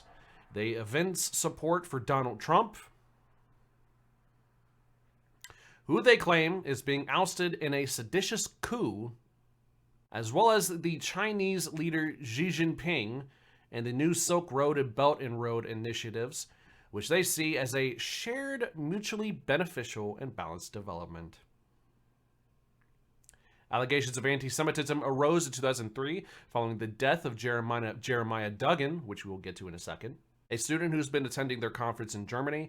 The Schiller Institute was accused of spreading anti-Semitic conspiracy theories. An internal London Metropolitan Police Scotland Yard letter obtained by the BBC's Newsnight during a British investigation into the death says, the Schiller Institute and the LaRouche Youth Movement blames the Jewish people for the Iraq War and all the other problems in the world. Jeremiah's lecture, notes, and bulletins showed the anti-Semitic culture of the ideology. The German newspaper Berliner Zeitung categorizes the Schiller Institute as anti-Semitic. They also publish quarterly magazines, yada, yada, yada. Okay. The Schiller Institute is closely tied to Lyndon LaRouche, who was an American political activist who founded the LaRouche movement, I'm guessing with Helga. And its main organization, the National Caucus of Labor Committees. A biography of LaRouche hosted on Institute's website states that it is his work and his ideas that inspired the creation of the International Schiller Institute, as well as his intellectual and moral leadership that continue to set the standard for the policies and activity of the movement. LaRouche's writings are featured prominently in Schiller Institute communications. Before his death in 2019, LaRouche was the keynote speaker at most of the Schiller Institute's conferences. All right. We got a good lowdown. It's just Neo-Fascism. I gotta be honest, I don't know what's Neo-Fascism. A strand of Nazism calling for a more radical, mass action and worker-based form of the ideology, espousing economic anti-Semitism above other anti-Semitic forms to achieve a national rebirth. Word. The LaRouche movement is a political and cultural network promoting the late Lyndon LaRouche and his ideas. It has included many organizations and companies around the world which campaign, gather information, and publish books and periodicals. LaRouche-aligned organizations include the National Caucus of Labor Committees, the Schiller Institute, the Worldwide LaRouche Youth Movement, and formerly the U.S. Labor Party. The LaRouche movement has been called cult-like by the New York Times. The movement originated within the radical leftist student politics of the 1960s, and in the 1970s and 80s, hundreds of candidates ran in state Democratic primaries in the United States on the LaRouche platform, while Lyndon LaRouche repeatedly campaigned for presidential nomination. From the mid-1970s, the LaRouche network would adopt viewpoints and stances of the far right. During its peak in the 1970s and 80s, the LaRouche movement developed a private intelligence agency and contacts with foreign governments. In 1988, LaRouche and 25 associates were convicted of fraud charges related to fundraising. The movement called the prosecutions politically motivated. That sounds fucking familiar, doesn't it? It's a scam. It's something that shouldn't be allowed, and it's a very bad thing for our country. And you're trivializing impeachment, because when you use impeachment for absolutely nothing other than to try and get political gain. Now, with that being said, I think that the whole impeachment thing, hoax, I guess you could call it, because it is a hoax, and Nancy Pelosi knows it. So the impeachment is a hoax. It's a sham. Much of the media is corrupt. These are bad people. They're sick people, and they're corrupt. And we're fighting the Democrats, and we're fighting a lot of the corrupt media. So look, we're dealing with a lot of corrupt people. There was nothing done wrong. To use the power of impeachment on this nonsense is an embarrassment to this country. LaRouche's widow, Helga Zepp LaRouche, heads political and cultural groups in Germany connected with her late husband's movement. There are also parties in France, Sweden, and other European countries, and branches or affiliates in Australia, Canada, the Philippines, and several Latin American countries. Members engage in political organizing, fundraising, cultural events, research, and writing, and internal meetings.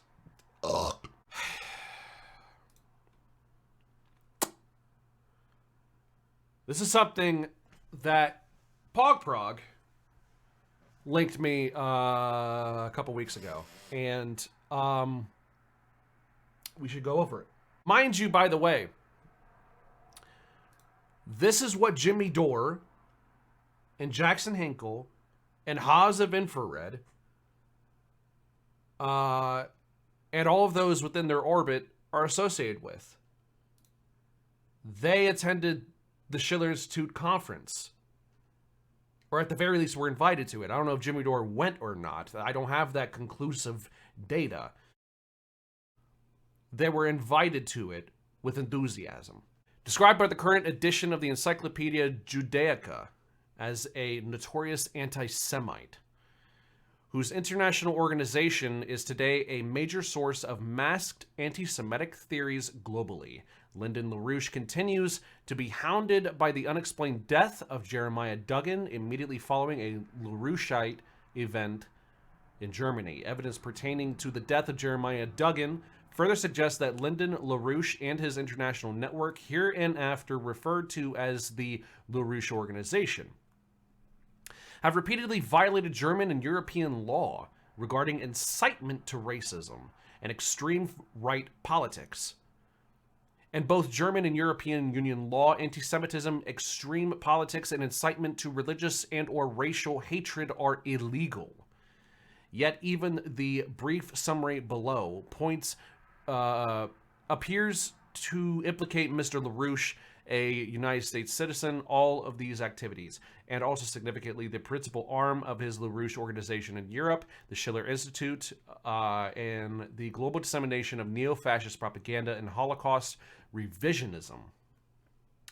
These activities played an as yet indeterminate part in the death of 22-year-old Jeremiah Duggan, a British Jew, visiting Wiesbaden,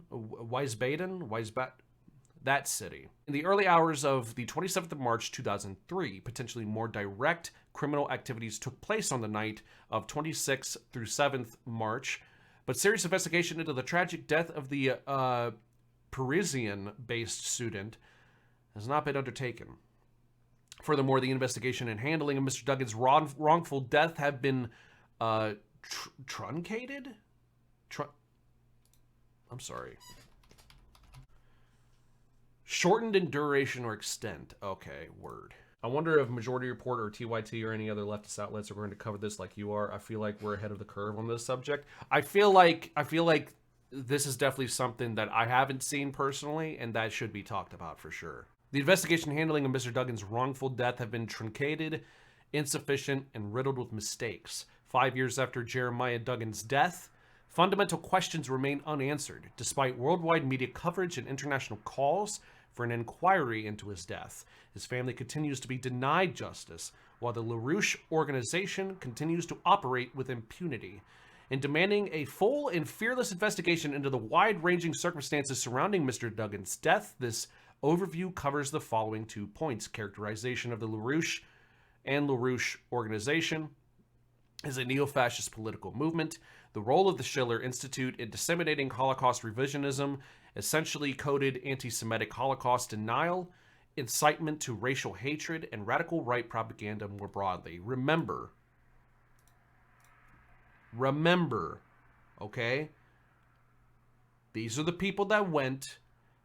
Daniel Burke invited Jimmy Dore with enthusiasm to the Schiller Institute conference in New York, okay, who have very questionable origins and even more questionable ties with the LaRouche organization, who have objectively venomous fucking beliefs and rhetoric.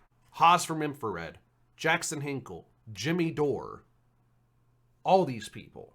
People on Twitter know about the LaRouche movement, but nobody mainstream left is connecting the dots between the anti-Semitic right-wing Russia leftists. Right. Yeah, no, absolutely. For some reason, it's always foggy as far as the pro-Russia left, quote-unquote, and them just being straight-up Nazis. And I feel like this, if this was paid more attention to, yeah, would just, if not bring them down, if not that dramatic of a term, bring such antagonism to their doorstep. Did not mean for that to be a pun. To a point where it might even like run them off the internet, even temporarily. And if it did that, that would bring more question into why did you run from the internet? Why did you feel the need to take a break? Oh, you know what I'm saying? Like it could, I don't know, it could go in that direction, hopefully. But either way, let's keep going. This has to be covered. The underlying research behind these points, of which more shall be posted shortly, suggests that LaRouche organization seems to be in flagrant and consistent breaches of the law, especially in terms of a thinly veiled anti-Semitism emanating from what I argue below, is a neo-fascist movement operating out of Germany. It seems that mere hours after publicly declaring that he was Jewish, what one witness declared was a brave act of standing up to racism at the Schiller Institute conference in March 2003, Jeremiah Duggan was later found and a Wiesbaden Autobahn. HM coroner Dr. W.F.G. Dolman noting on the 8th of April 2003 that the deceased had earlier been in a state of terror. A Jew, a convicted fraudster, and legally determined small-time Hitler. Lyndon LaRouche has long operated at the margins of electoral politics, both as a failing 8-time Democratic hopeful for U.S. president, 8 times, as well as through decades of local regional activism across America and Europe. Despite establishment credentials in the National Caucus of Labor Committee's party, from his entry into politics under the nom de plume Lynn Marcus in the late 1960s, LaRouche's political tactics have been demonstrably extremist. Examples of these activities range from the demonization of enemies, typically with Jewish or Jewish-sounding last names, to a violent campaign against leftist individuals in America during 1973 and 4, codenamed Operation Mop Up.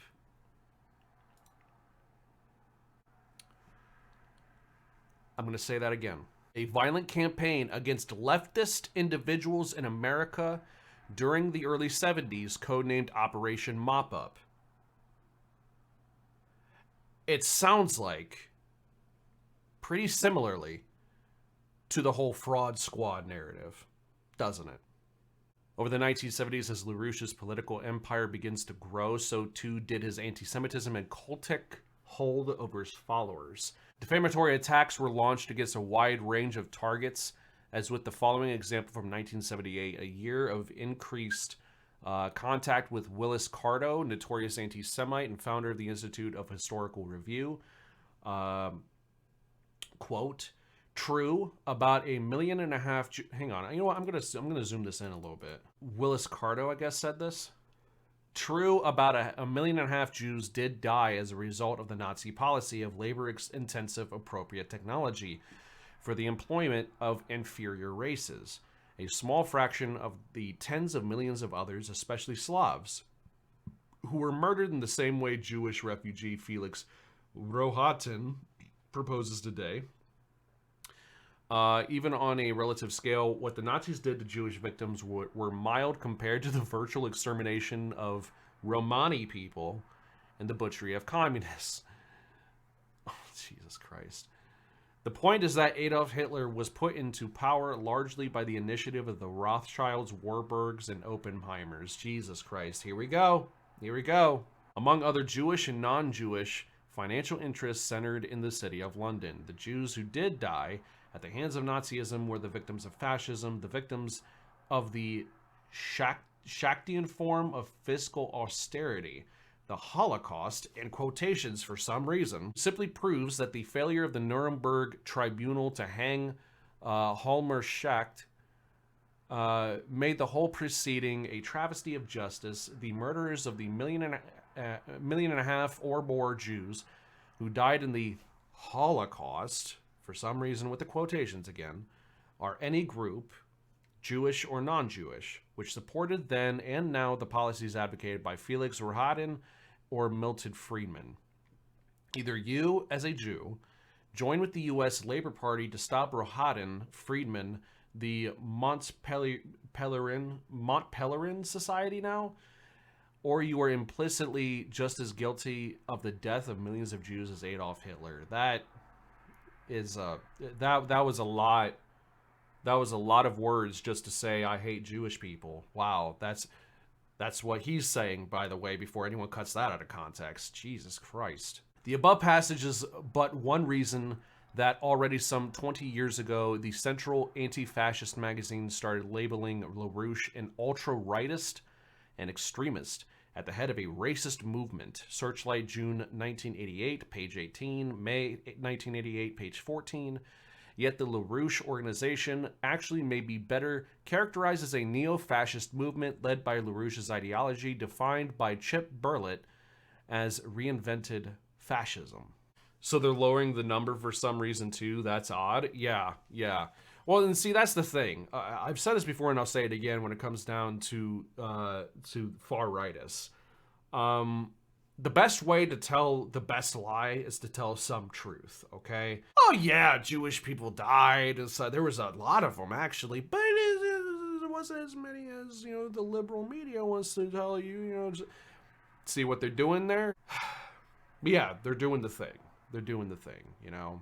Another leading expert on LaRouche, Dennis King, argued in Lyndon LaRouche and the New American Fascism, also now a generation old, such neo-fascism meant that LaRouche was a man with a coherent program, subtle tactics, and what is usually lacking in American politics, a long-range plan of how to get from here to there. Both in word and in deed, he was a serious ideologue in the classic European fascist mold. His pendulum swing from left to right in the 1970s had followed the pattern of Benito Mussolini. What did I just fucking say? Who was a socialist newspaper editor before founding Italy's fascist party. Likewise, LaRouche's occasional reversion to left-wing rhetoric, when useful, fit the pattern of the early Nazi brown shirts who, after all, fancied themselves as National Socialists. His synthetic ideology combined anti-Semitism with extreme militarism and the need for an authoritarian regime to rescue the industrial capitalist system from what he believed was an impending crisis. Yet LaRouche's excerpt above does not, at first glance, seem to be of the same character as writings of Mussolini or Hitler, nor that of other notable fascist writing up to the end of World War II. This is by design, for after 1945, fascism could never gain power through paramilitary coups or anti-Semitic programs. Given the unprecedented racial and genocidal crimes committed by European fascist movements, not to mention the popular hostility to fascism throughout the Cold War, the overriding impulse for intelligent post-war fascists, neo-fascist ideologues, thus became one of retaining a fascist worldview on the one hand, while on the other concealing this ideology through euphemistic and coded language. And getting the moderate to treat them not as someone to be ignored, but someone to bargain with. The globalists and the liberals. Bargain with. I'm not a leftist. Bargain with. Tucker Carlson. Just such an ally to the left. Jimmy Dore and Glenn Greenwald and bunch. Man, I love these tireless advocates for workers' rights who do literally nothing but jump on far-right television programs and try to suck the dicks of their hosts. Who considers Dore to be left? I don't know. Ask Brianna Joy Gray. Every other country is making sure their workers, if they shut their business down, gets their wages paid. That's Canada's been getting a $2,000 UBI since COVID started. Plus, they already have health care. People in the United States do not know that this is the only country handling it this way. We are punishing our own people, and nobody can give me an answer. We are fighting over a one-time $2,000 check, not a weekly, not a monthly, not a one-time $2,000 check, as if rent only happens once every year instead of it happening monthly. So we are living in a failed state. Neoliberal. When Donald Trump got elected, they wanted to talk about Russia and Vladimir Putin instead of the reason why Donald Trump got elected was because the government had abandoned working people and it turned its... God, Dore is such a fucking idiot. Jesus Christ. First of all, the whole reason COVID is so fucked right now in America is because of Trump. It's because of the Republican administration. You're coming on here talking to the foremost Republican disinfo presenter, talking as though liberalism was what did this? Are you fucking kidding me? Look, I have my critiques too. Not a huge liberal fan, but it was undeniably the Trump administration, but that's what Jimmy Dore does. That's all Jimmy Dore does. No actual analysis. He'll lie if he needs to. Everything has to come back to how the Democrats are bad. Because Jimmy Dore is not an ally, not to the left and not even to the Democrats. Jimmy Dore is an ally to nothing other than vacuum-headed 60 IQ populists who unironically can't see the difference between Tucker Carlson and a leftist advocating for systemic change. Tucker Carlson, simp for the billionaire, has fucking boot leather jammed down his throat 24/7. Tucker Carlson, who has in leaked statements admitted that whenever he sees two candidates running, he chooses the more establishment one because he doesn't give a fuck about political adventurism or about advocism. He only cares about his money. He only cares about his bottom line. It is so flagrantly transparent how obvious Tucker Carlson's disinterest in real reformative changes. It's evidenced by everything that he does, everything that he is. But Jimmy Dore, hey man, two peas in a pod. Exact same fucking guy. Jimmy Dore does not give a single shit about progressive reform. He has never given a single shit about progressive reform. His investment in populism begins and ends at whatever allows him to buy his next mansion, okay? Jimmy Dore, who said that AOC had abandoned the working people because she wouldn't show up to his fucking Zoom conference call on how they needed to force the vote. Jimmy Dore, who freaked the fuck out about AOC because she wouldn't come on his program anymore, but who was very willing to immediately make excuses for Tulsi after Tulsi said she no longer supported Medicare for all. Jimmy Dore, who said he was responsible for AOC's success. Jimmy Dore, the ego-ridden, I unironically wonder if he has brain cancer because his behavior is so inexplicably ego-driven to me. But the only people stupider than Jimmy Dore, the only individuals, the only creatures capable of sinking below the festering depths at which this troglodyte rests are Jimmy Dore fans. Because you have to be some kind of filth to watch Jimmy Dore and unironically think this motherfucker cares about you. You have to be dog shit on the sole of a shoe to be capable of looking up at this man and thinking, yeah, this guy's got my best interests in mind. He's totally left-leaning, as he crams every single cultural and political narrative into the idea that, hey, the Democrats are bad, funnel your energy into either their opposition or completely ineffectual virtue signaling counter alternatives that do absolutely nothing. The height of this was when he had a multi-day panel conference thing pressing for force the vote. And you know what? The final day of that conference took place after the point in time where Pelosi was appointed House Speaker. The day after. Now explain to me what the point is of a advocacy push which goes on past the point where the thing you're trying to advocate for took place. Oh, but he bought a new mansion recently. Ah, but he distinguished himself from the rest of the progressives.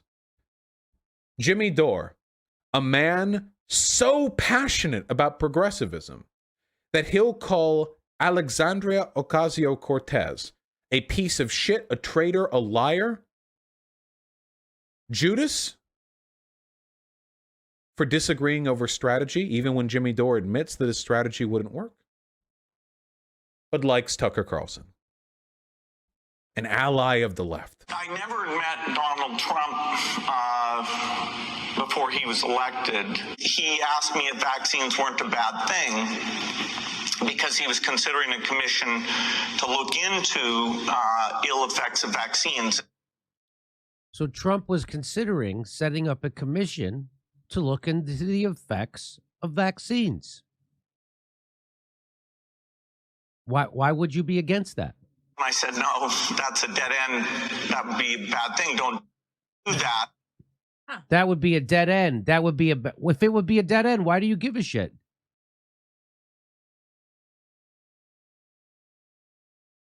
If it's a dead end, meaning that the vaccine commission that Trump would set up would find out that vaccines were all super safe and effective. That's not a dead end. That's amazing information.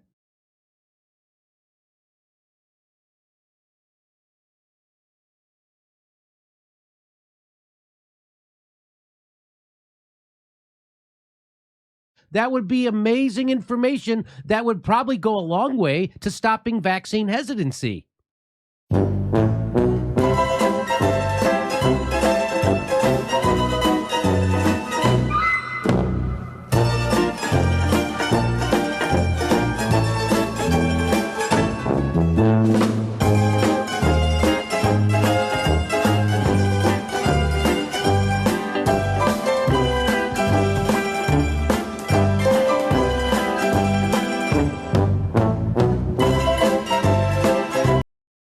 barely passes as a human. He barely passes as a human. He barely passes as a human. He barely passes as a human being. His own wife doesn't want anything to do with him. He's like a little bit more human than Mark Zuckerberg. Yeah.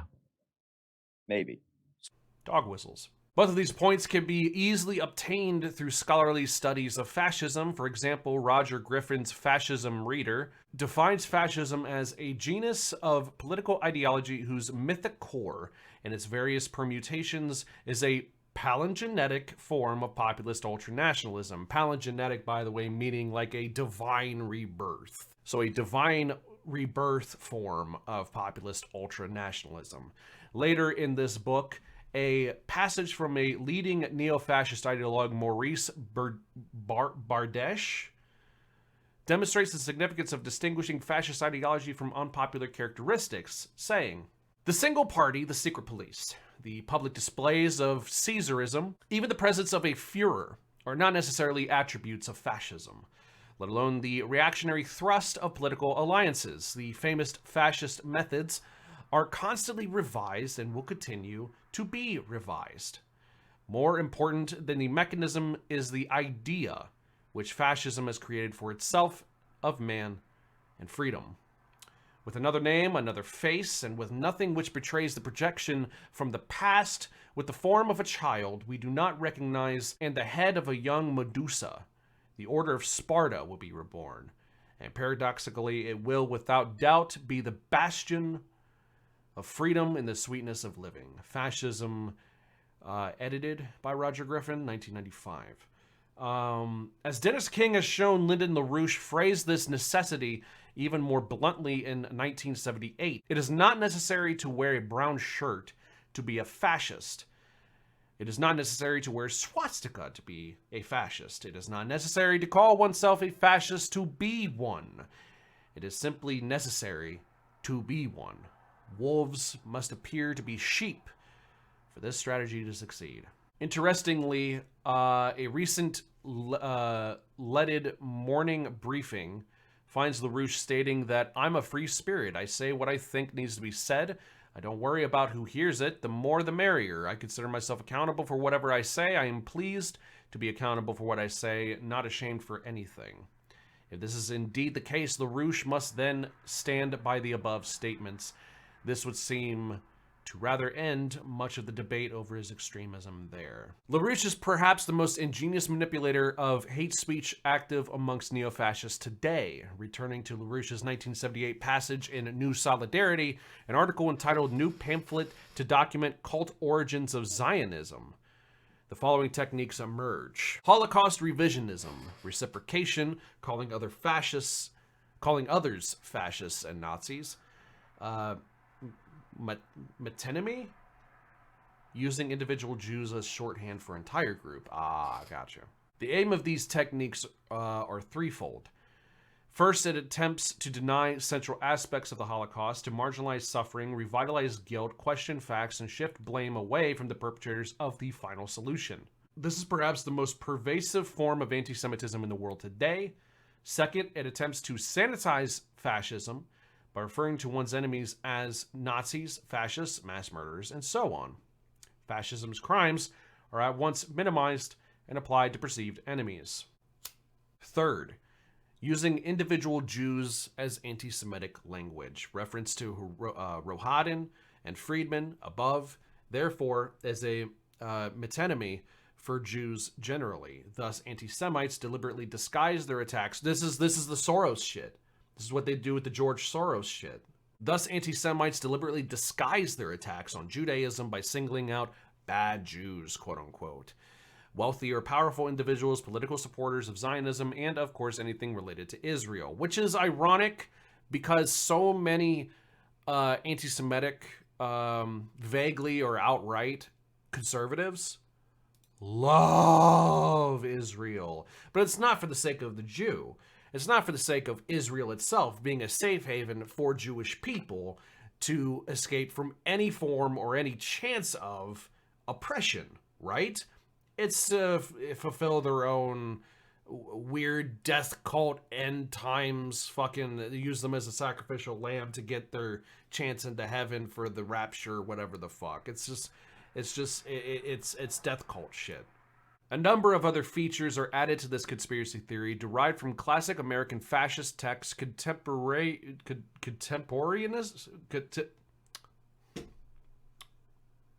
derived from classic American fascist texts, similar, with fascist Italy and Nazi Germany. These include an idiosyncratic strand of American radical nationalism, traditional anti-Semitism, and extreme Anglophobia, exemplified by the British monarchy and intelligence services. As a result, actual fascist and Nazi actions, especially the Final Solution, are systematically trivialized. They return within the boundaries of normalcy. Additionally, enemies are demonized. They are the ones considered to be conspirators and genocidaires. The very embodiment of evil. These individuals are typically Jews prominent in public life. By rehabilitating fascist ideology in this way, the LaRouche organization is able to simultaneously shroud their own pedigree while rehabilitating many of the prior taboos associated with fascism. The two elements needed for this strategy is time and a steady flow of publications. Since the 1970s, the LaRouche organization has had both retaining its call for a revolutionary renaissance from the contemporary dark ages of the Bad Schwalbach Conference, attended by Jeremiah Duggan in March 2003. As the headquarters of the LaRouche organization's European arm, since its founding by Helga Zepp LaRouche in 1984, quite literally 1984. Moreover, the Schiller Institute in Wiesbaden is directly responsible for disseminating this reformulated fascist doctrine. The very act of challenging the anti-Semitism and conspiracism inherent in this program clearly helped to bring about Mr. Duggan's death, although German law makes fascist and racist parties illegal. The LaRouche organization's easily spotted concealment of their neo-fascist credentials is simply a case of hiding in plain sight. This is a neo-fascist party, one that I believe unmistakably incites racial and religious hatred against Jews and others. The LaRouche organization's attempted at reinventing fascism should in no way deter German authorities from investigating the Schiller Institute's apparent contravention of the German Penal Code. Quite the contrary, the existence of extreme neo-fascism in Germany today should be rigorously investigated. Credit to Dr. Matthew Feldman, senior lecturer in history.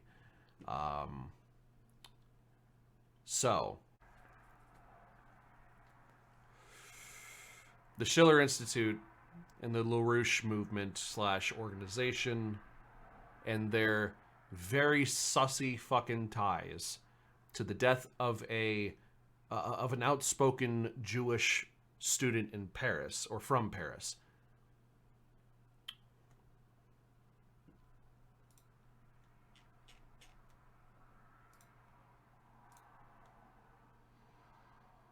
Is connected to those who attend things like the Schiller Institute conferences, such as Jackson Hinkle, such as Haas from Infrared, such as Jimmy Dore. These are people who outright have ties to some of the most despicable, repugnant people on the face of the planet. And their pro-Russia propaganda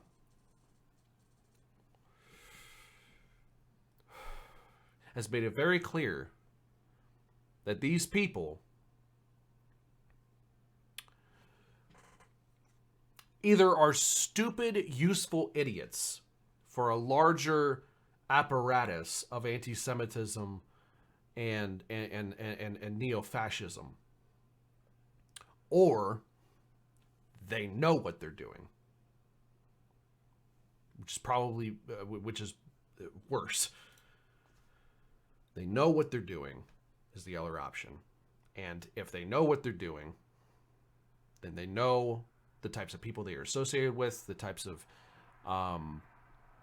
activities and criminal actions that they are associating themselves with, and thus are they themselves accomplices to those criminal actions, even perhaps criminals themselves.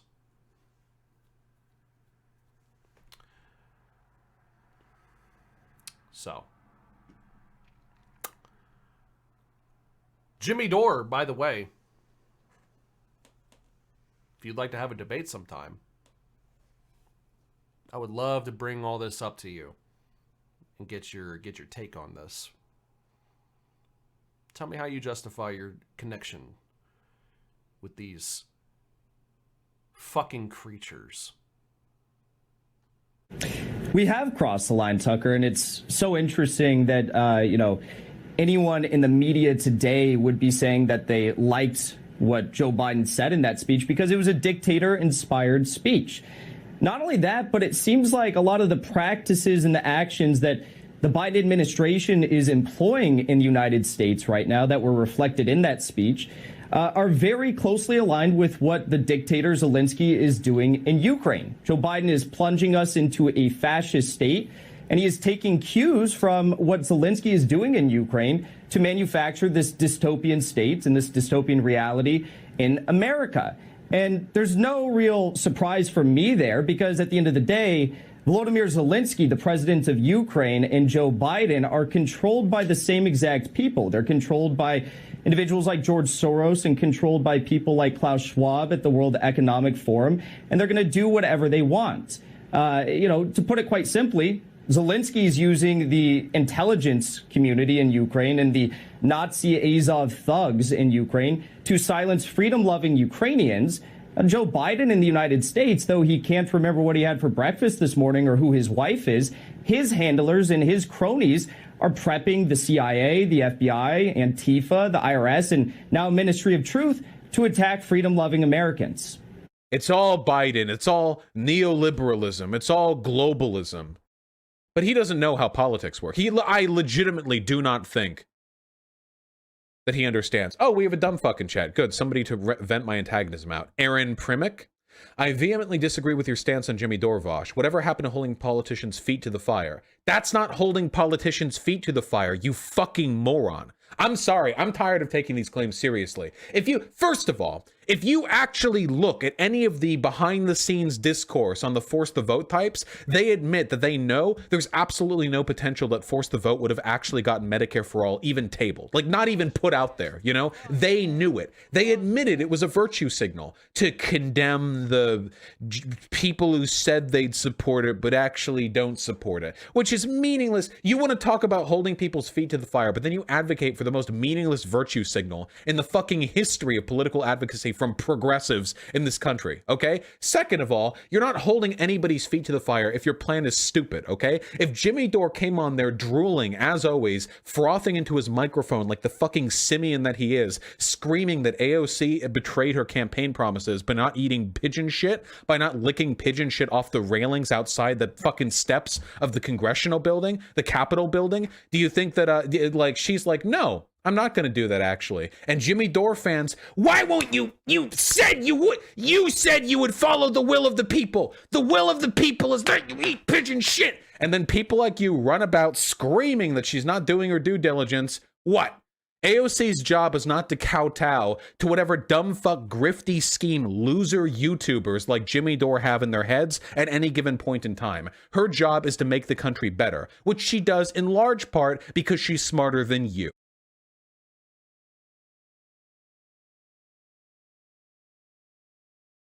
Hinkle.